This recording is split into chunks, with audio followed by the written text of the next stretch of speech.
Welcome to Solve It Like a Marketer. Yes, it's that time of the month again. Time for our Q&A episode.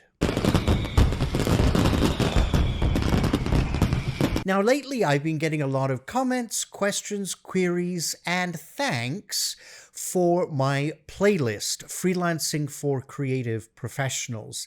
And on that, I cover all sorts of things like how to create a tagline, how to create a mission statement, how to create a business plan, all that good stuff. Now, I will say thank you to Kenny, who loved the video on how to create a tagline. So I think in that one, it's all about really distilling those ideas.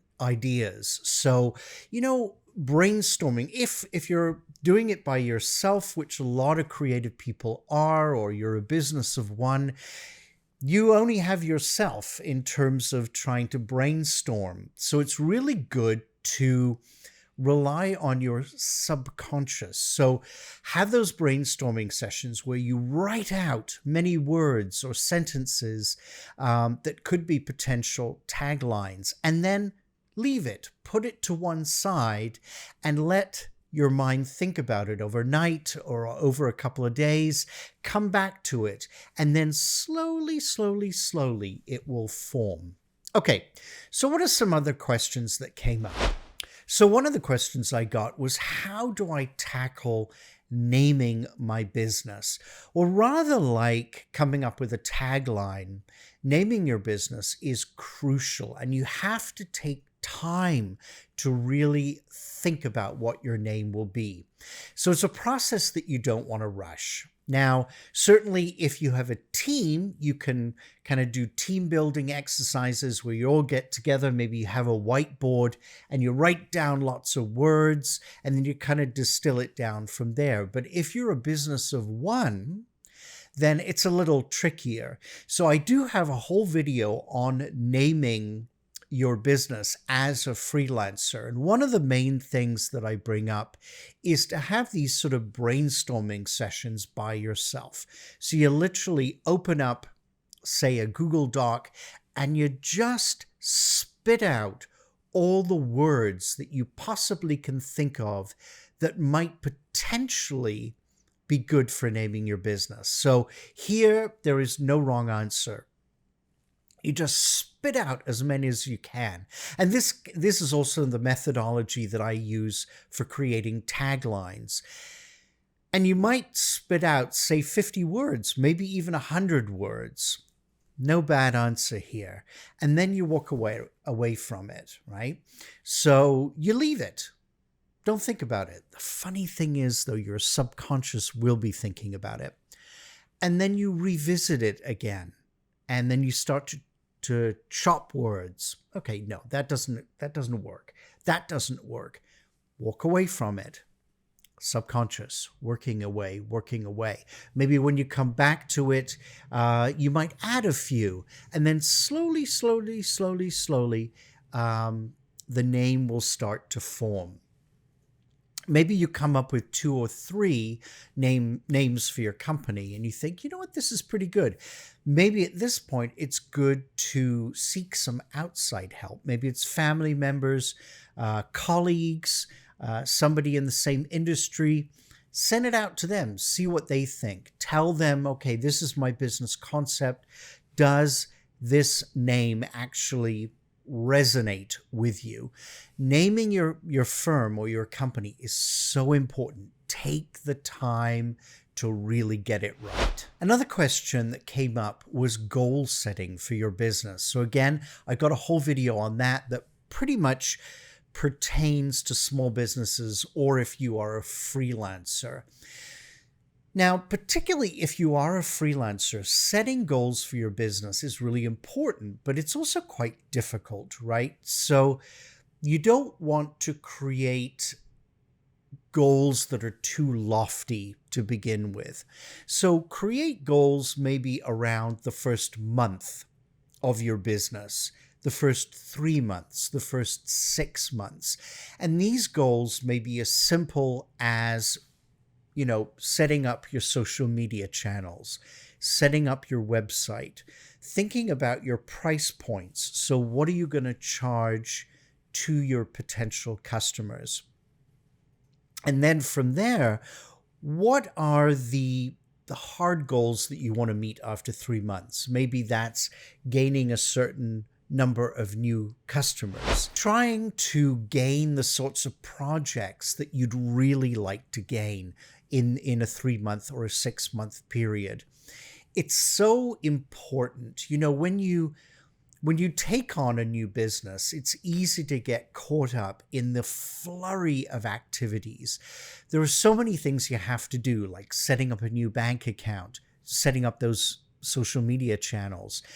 There are so many, your accounting, for instance, so many little things that you actually sometimes forget to set those goals. And why that's important is after a month, a week, 3 months, 6 months, it's good to be able to sit and go, you know what? These are the things that I accomplished. Tick, tick, tick, tick, tick. I did those. I accomplished those. What are the next things that I want to accomplish? So setting those landmarks, it's important because you want to be able to pat yourself on the back and say, hey, you know what? It's been a crazy time, but I did actually get things accomplished. For me, even on a daily basis, I write down all the things that I want to accomplish the next day, because to be honest, sometimes it's a blur. If you ask me, what did you do yesterday or last week? I'd actually have a hard time thinking about what I did. But if I have a piece of paper and I go, yes, I did the accounting, I did the billing, I did some social media sharing, I talked to a couple of clients, I can see, okay, I got some stuff done. Well done, Stephen. So goal setting, however big or minute that may be, it's so important, and it's very specific to you. My goal setting is not going to be the same as yours. So think about how you can personalize that. Now, another question that I got is around SWOT analysis and performing a SWOT analysis if you are a freelancer. Now, typically, when we think of performing a SWOT analysis, we think of big teams getting together in the boardroom with the whiteboard, and everybody's weighing in, and it's this big brainstorming session. But when you're a freelancer, it's much harder, isn't it? Because potentially you may be doing this alone. But I cannot emphasize enough that it is important. And again,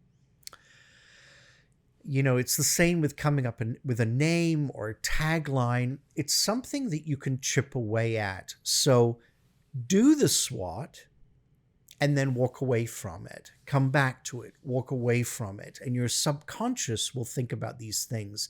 But really thinking about your strengths, your weaknesses, and you have to be honest with yourself, your weaknesses, the opportunities that are out there, and the threats is so important. If you don't take time to think about these things, especially opportunities, for instance, there are probably a wealth of opportunities. It's good to think about those. But again, you can't tackle all of them at the same time.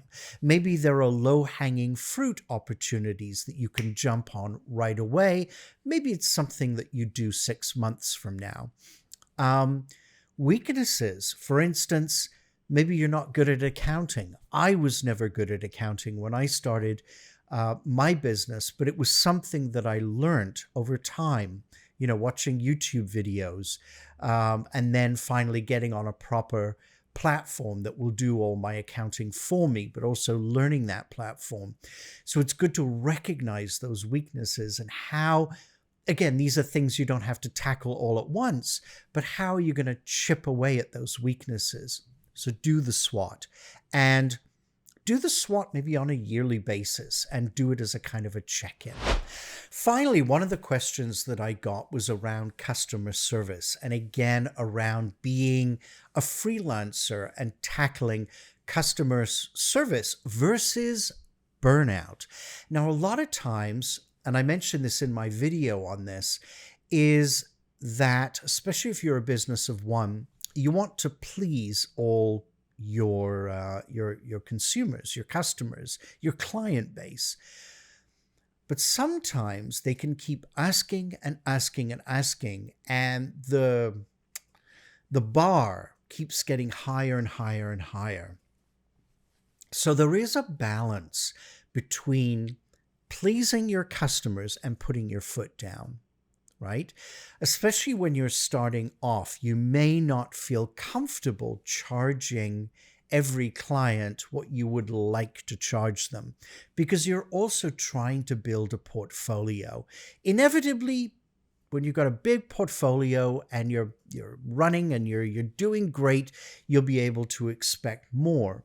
But when you start off, it is difficult. But it is important to also create some boundaries. So, for instance, maybe it's that you don't work on weekends, right? If you don't set these boundaries, you're going to get texts and calls at all manner of time of day or night or on the weekend. So set those boundaries. Even though you are setting the boundary, it may not be that that you're doing bad client customer service. Okay, so that's it for the Q&A for this month. But you know what? Again, I urge you, if you have marketing thoughts, comments, queries, questions, topics that you'd like me to cover, please comment in the comments section below, because I always check those out and try and get back to everyone. Okay? So you know what? As I always say, together, let's solve it like a marketer.